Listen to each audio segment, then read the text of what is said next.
तो दोस्तों बिहार डीलेट से रिलेटेड बहुत ही ज़्यादा इम्पोर्टेंट वीडियो लेकर आ चुका हूँ आप लोगों के लिए। तो दोस्तों ये इस वीडियो को शुरू से अंत तक जरूर देखना। अगर आप एंट्रेंस एग्जाम फॉर्म फिल करने जा रहे हैं तो कुछ महत्वपूर्ण जानकारी है आपको जरूर जानना है। इस फॉर्म में कौन कौन सा डॉक्यूमेंट्स को आपको अपलोड करना है, किस तरह से अपलोड करना है, कब का होना चाहिए, ये वो सारी बातें बताऊंगा। साथ ही रजिस्ट्रेशन प्रक्रिया जो आपकी रजिस्ट्रेशन होने वाली है एंट्रेंस एग्जाम के लिए वो कैसे करना है वो भी आपको इन्फॉर्म करूंगा। साथ ही उसके बाद आरक्षण हो गया, फोटो किस तरह का फोटो आपको यहाँ पर डालना है, फिर उसके बाद उम्र, आपको उम्र सीमा कितना होना चाहिए, मिनिमम फ़ी क्या है आपका फॉर्म फिल करने का, ये सारी बातों को भी जानना जरूरी है। और एक और महत्वपूर्ण बात, अगर इसमें से किसी एक भी छोटी गलती कर देते हैं आप, छोटी सी भी गलती, तो आपको फॉर्म को रिजेक्ट कर ली जाएगा और आप एंट्रेंस एग्जाम नहीं दे पाइएगा। अगर आप एंट्रेंस एग्जाम नहीं देते हैं तो अब आपका प्राइवेट हो या गवर्नमेंट किसी में एडमिशन नहीं मिल पाएगी। तो इस वीडियो को शुरू से लेकर अंत तक जरूर देखिएगा। तो टाइम न लेते हुए चलिए शुरू करता हूँ।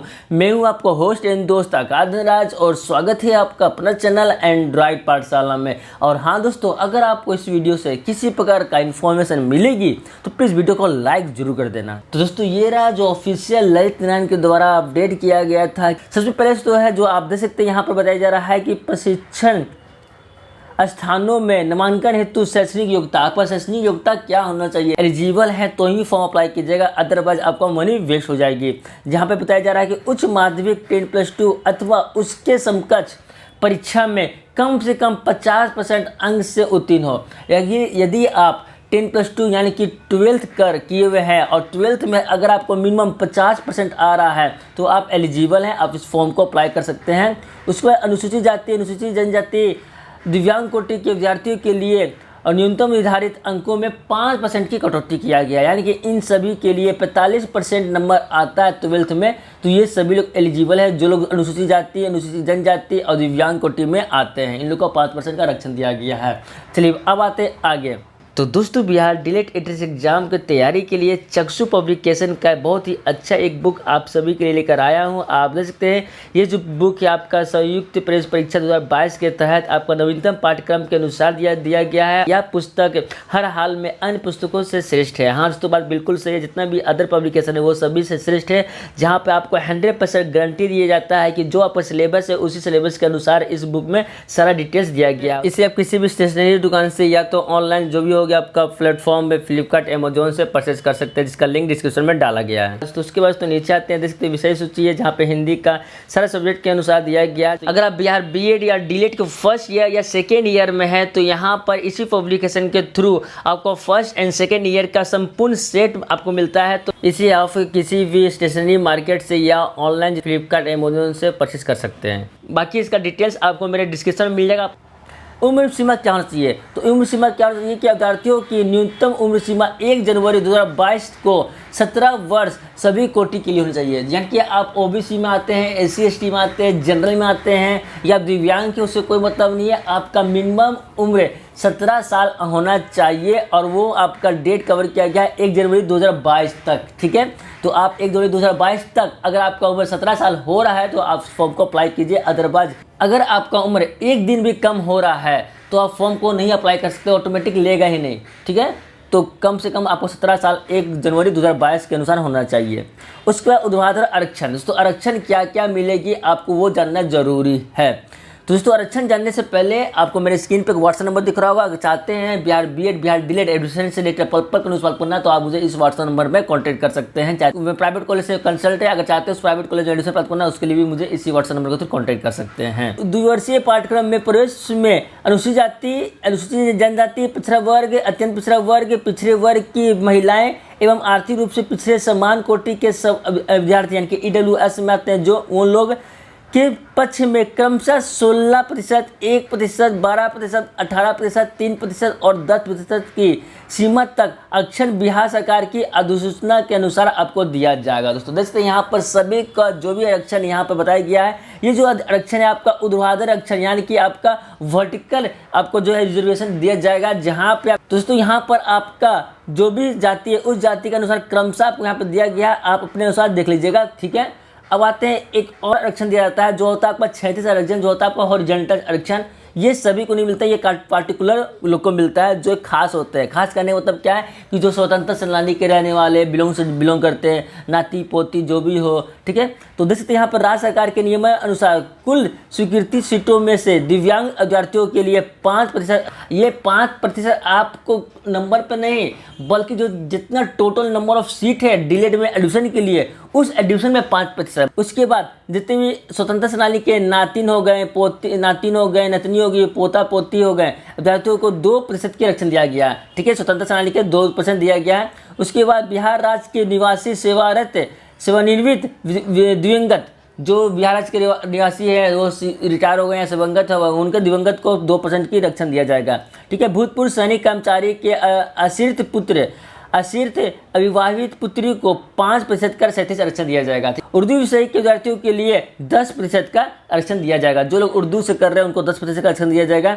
उसके बाद तो यहाँ से क्षैतिज आरक्षण के रूप में यह आरक्षण लागू होगा, परंतु यह आरक्षण लाभ उन्हीं अभ्यर्थियों को मिलेगा जिन्होंने 10+2 स्तरीय की परीक्षा में उत्तीर्णता उर्दू विषय के साथ हैं। लेकिन दोस्तों ये जो उर्दू का 10% आरक्षण मिलेगा उन्हीं को जो लोग 10+2 में उर्दू सब्जेक्ट लेकर आप अपना जो भी कोर्स किए होंगे। उसके बाद जो लास्ट है कि कुल सीट का 50% विज्ञान तथा 50% कला व निज अभ्यर्थियों के लिए आरक्षित है। यानी कि आपका 50% है जो साइंस के लिए है, उसका 50% आपका कला व निज आर्ट्स कॉमर्स के लिए आपका आरक्षित किया गया है, ठीक है। उसको आते हैं आगे। अब बताते हैं कि आवेदन करने की तिथि कल यानी कि 27 तारीख से स्टार्ट हो चुकी है, 27 जून से। और इसका लास्ट डेट आपका है 17 जुलाई। तो 17 जुलाई तक आज फॉर्म को अप्लाई कर सकते हैं। और उससे जो फॉर्म फी है यानी कि आपको पेमेंट है फॉर्म का, वो आप 19 जुलाई तक अप्लाई कर सकते हैं, ठीक है। तो यहाँ पर देख सकते हैं आपको फी कितना लगेगा फॉर्म अप्लाई करने का। तो समान वर्ग या बोल सकते हैं सिंपल से बोल सकते हैं ओबीसी, जनरल, ठीक है, WBC, ये जितने भी लोग हैं उन सभी को 960 रुपये लगेंगे। बाकी अनुसूचित जाति, अनुसूचित जनजाति है, जो दिव्यांग है यानी कि SC ST और जो दिव्यांग है उन लोगों को लगेगी 760 रुपये, ठीक है। बाकी सभी को लगेगा आपका 960 रुपया, ठीक है। बाकी तो नीचे आते हैं देखते हैं यहाँ पर आपको एग्जाम पैटर्न का पूरा दिखाया गया है, प्रोसेस पैटर्न आपको इस टॉपिक पर वीडियो में एक डिटेल से एक बार लेकर आने वाला हूँ, किस तरह से आपको तैयारी करना, ठीक है। उसके बाद आते हैं नीचे देख सकते हैं यहाँ पर आपका है ऑनलाइन परीक्षा आवेदन पत्र भरने की विधि। यहाँ पर विधि बताई गया है। 2 वेबसाइट है, एक वेबसाइट ये है, एक वेबसाइट ये है, एक वेबसाइट ये है। तब दोनों वेबसाइट से फॉर्म को अप्लाई कर सकते हैं। यहाँ पर फॉर्म अप्लाई करने में आपको 2 प्रोसेस करना होगा दोस्तों, जो आप देखते हैं लास्ट में, यहाँ पे लास्ट में दिख रहा है, एक पंजीकरण करना है, एक फॉर्म भरना है। तो पंजीकरण करने में दोस्तों आपको बताता हूँ दोस्तों, ये रहा DElEd joint entrance test 2022 registration form. इसी फॉर्म को आपको फिल कर देना है। यहाँ पे आपको सिलेक्ट करना है डिस्ट्रिक्ट, किस डिस्ट्रिक्ट से हैं, उसको अपना कैंडिडेट का नाम पूरा फुल नेम लिखना है, उसको आपका इंटर करना है, आपका ईमेल आईडी और मोबाइल नंबर। तो देख सकते हैं यहाँ पर आपको नोट दिया गया है कि जो भी आप इंटर कर रहे हैं मोबाइल नंबर, ईमेल आईडी वो वैलिड होना चाहिए, क्योंकि उसी नंबर पे उसी पे आपका जाएगा यूज़र आईडी और पासवर्ड। उसके बाद देन आप यहाँ पे जो लास्ट है रजिस्ट्रेशन पे क्लिक कर दीजिएगा, आपका रजिस्ट्रेशन फाइनली सबमिट हो जाएगा। लेकिन दोस्तों अभी फाइनली ये लिंक तो एक्टिवेट कर दिया गया, लेकिन रजिस्ट्रेशन अभी नहीं हो पा रहा है। इस टॉपिक पर मैं वीडियो लाने वाला हूँ, ठीक है। उसके बाद आते हैं आगे दोस्तों। देख सकते हैं ये रहा पंजीकरण जो मैं बताया हूँ, उसी पंजीकरण प्रोसेस को यहाँ पर बताया गया स्टेप बाय स्टेप। उसके बाद दोस्तों आते हैं अपलोड फोटो। रंगीन फोटो किस तरह का फोटो होना चाहिए, ये भी बहुत इंपॉर्टेंट है, क्योंकि यहाँ पर भी थोड़ा बदलाव किया गया है। यहाँ पर देख सकते हैं कि अभ्यर्थियों के फोटोग्राफ का स्कैन किया हुआ साइज 100 KB से 150 KB तक होना चाहिए, जिसका रेजोल्यूशन देख सकते हैं यहाँ पर दिया गया, इतना रेजोल्यूशन 3.5 × 4.5 होना चाहिए। उसके बाद हस्ताक्षर का स्कैन हुआ कॉपी आपका 50 से 100 KB के बीच होना चाहिए, इतना ज़रूर होना चाहिए। उसके अलावा रंगीन फ़ोटो हाल यानी कि रिसेंटली का होना चाहिए, ऐसा नहीं कि 2 साल 3 साल पुराना हो, आपका फ़ोटो बहुत पहले का हो, बच्चा की तरह लग रहे हैं, तो ऐसा नहीं। रिसेंटली कम से कम 6 महीने के अंदर, या कोशिश कीजिएगा कि 1 महीने के अंदर है तो भी बहुत ही ज़्यादा अच्छा है। फोटोग्राफ का बैकग्राउंड सफ़ेद अथवा हल्के रंग का होना चाहिए, कैमरे के सामने का खींचा हुआ होना चाहिए, ठीक है। उसके बाद फोटोग्राफ में अभ्यर्थी की आंख और चेहरा स्पष्ट रूप से दिखना चाहिए। दोस्तों देखते हैं यहाँ पर जो बताया जा रहा है कि जो आपका फोटोग्राफ है वो स्पष्ट यहाँ के होना चाहिए, एकदम अच्छे से क्लियर होना चाहिए और कैमरे के द्वारा खींचा होना चाहिए, ठीक है। उसके अलावा आपका जो फोटो होगा उसका जो बैकग्राउंड होगा वो पूरी तरह से कलरफुल नहीं बल्कि वाइट कलर का होगा या हल्के रंग का होना चाहिए। व्हाइट कलर का तो हो तो अच्छी बात है, नहीं तो हल्के रंग का होना चाहिए, लाइट कलर में होना चाहिए, डीप कलर में नहीं होना चाहिए, ठीक है।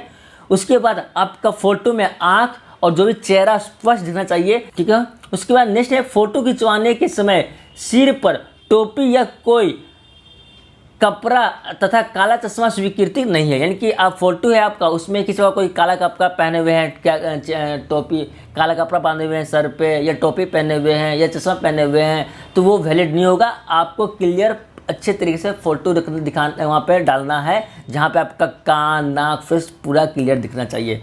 ऐसा ही फोटो डालिएगा। अगर इस चीज़ के अलावा किसी और तरह डालिएगा तो आपको फॉर्म को रिजेक्ट कर लिया जाएगा, ठीक है। और थोड़ा सा भी गलती कीजिएगा आपका फॉर्म रिजेक्ट हो जाएगा दोस्तों। और इसी बीच वीडियो पसंद आ रही होगी तो प्लीज़ वीडियो को लाइक जरूर कर देना, ठीक है दोस्तों। और हाँ, किसी तरह का डाउट आ रहा है मुझे कमेंट में अपना जो भी डाउट है मुझे कमेंट करके बताइएगा। आपको मैं प्रत्येक कमेंट को पढ़ता हूँ, उसी कमेंट के अनुसार मैं वीडियो बनाता हूँ और मैं रिप्लाई दूंगा वहाँ पर, ठीक है।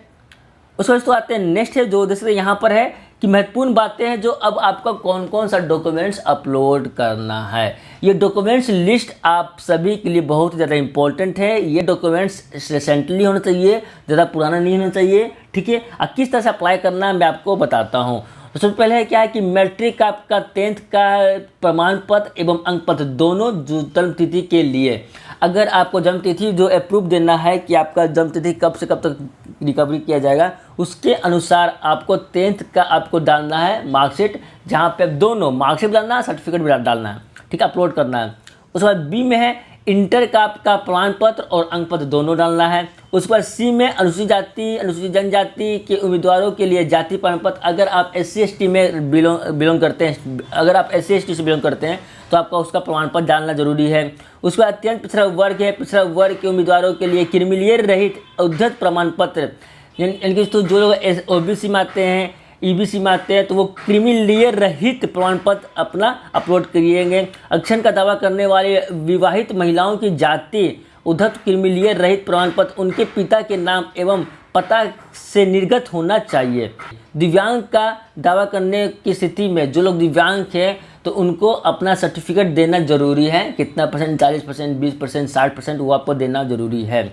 उसमें स्वतंत्रता सेनानी, जो लोग स्वतंत्रता सेनानी के पोता पोती नाती नातिन लगते हैं, बिलोंग करते हैं, वो अपना वहाँ पे सर्टिफिकेट अपलोड कीजिएगा तो ही आपका वैलिड होगा। उस पर आर्थिक रूप से पिछड़ा वर्ग समान कोटि के जो EWS में आते हैं, जिनको 10% की आरक्षण मिलेगी, अगर आप जनरल में हैं और आप EWS बनाए हुए हैं तो आपको वो अपलोड करना जरूरी है, ठीक है। उसके बाद तो आते हैं भूतपूर्व सैनिक कर्मचारी के लिए आरक्षित स्थान का लाभ लेने के लिए भूतपूर्व आपको उसका जो भी होती है प्रमाण पत्र वो भी अपलोड करना जरूरी है। अगर आप भूतपूर्व सैनिक के कर्मचारी हैं, उससे रिलेटेड आपको चाहिए बेनिफिट, तो आपको डॉक्यूमेंट्स अपलोड करना जरूरी है। दोस्तों ये थी जहाँ पे आपको मैं बता चुका हूँ टोटल आपका डॉक्यूमेंट्स कितना होना चाहिए। तो यहाँ पर आपका प्रमाण पत्र हो रहा है 10th का दोनों और सर्टिफिकेट, तो 2 ये हो गया, इंटर के भी 2 हो गया, 4, 1, 5, 6, 7, 8 और 9, 10, टोटल 10 डॉक्यूमेंट्स हैं। यहाँ पर 10 डॉक्यूमेंट्स टोटल आपसे मांगा जा रहा है अपलोड करने के लिए, ठीक है। तो हो सके अपलोड नहीं करना है तो मेंशन करना होगा। इस 10 डॉक्यूमेंट्स में जो भी डॉक्यूमेंट्स आप एलिजिबल हैं वो अप्लाई जरूर कीजिएगा, डालिएगा जरूर, अदरवाइज आप प्रॉब्लम में पड़ सकते हैं। बाकी तो यहाँ पे फॉर्म फिल करने का आपको स्टेप दिखाया गया है, तो इस फॉर्म को फिल करने का तरीका को मैं बताने वाला हूँ जस्ट। अभी तक तो लिंक एक्टिवेट कर दिया गया है, लेकिन आगे का जो प्रोसेस है नहीं काम कर रहा है। दूसरे ही पूरी तरह से लिंक एक्टिवेट होगा, मैं आपको इन्फॉर्म कर दूंगा, वीडियो लाइव बना दूंगा, तो आप मेरे चैनल से बने रहिएगा। दोस्तों ये थी आज की वीडियो, जहाँ पे आई थिंक सारी बातों क्लियर कर चुका हूँ। अगर आपको वीडियो पसंद आई होगी तो प्लीज़ वीडियो को लाइक करना, जितना ज़्यादा हो सके इस वीडियो को अपने दोस्तों के साथ व्हाट्सअप फेसबुक में जरूर शेयर कर देना। और तो आपको मेरे स्क्रीन पे एक व्हाट्सअप नंबर दिख रहा होगा, उससे उसके द्वारा मुझसे जुड़ सकते हैं। तो दोस्तों वीडियो देखने धन्यवाद, आपको दिन शुभ हो।